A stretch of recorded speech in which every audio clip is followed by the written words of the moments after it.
Mga artistang kumpirmadong namatay na may kinalaman sa krimen.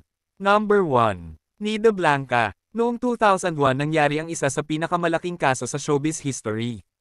Natagpo ang wala ng buhay sa parking ng Atlanta Center sa Green Hills si Nida, at hanggang ngayon, isa pa rin sa pinakakontrobersyal at unsolved na kaso. Number 2. Ramjen Revilla. 2011 naman ang mabalitaan na ang aktor at anak ni Ramon Revilla Sr. ay namatay sa loob ng kanilang bahay sa BF Homes, Parañaque. Naging highly publicized ang kaso noon dahil sa sinasabing family involvement. Number 3. Julie Vega. Noong 1985 naging controversial ang kaso at ang opisyal na dahilan ng pagkamatay ay sakit umano.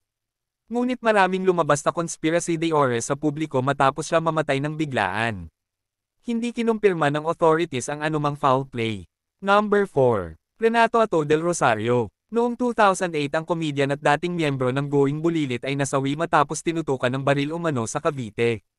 Number 5. Papin Sisters Tragedy, Lorna Papin. 1980s nang mabalitaan ng kapamilya ng mga Papin na singer, ang brutal na pagpaslang umano at naging isa sa mga most tragic family-related cases sa entertainment circle. Number 6. German Moreno o Kuya Germs nephew o Sherwin Moreno.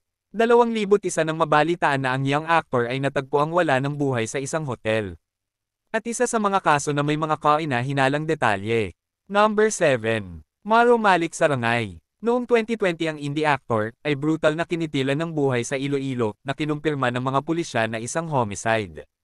Number 8. Lord of Brian Franco. 2022 nang mabalitaan na ang actor-dancer mula sa It's Showtime ay namatay sa tangkang pang-hold up at ang kaso ay classified as homicide.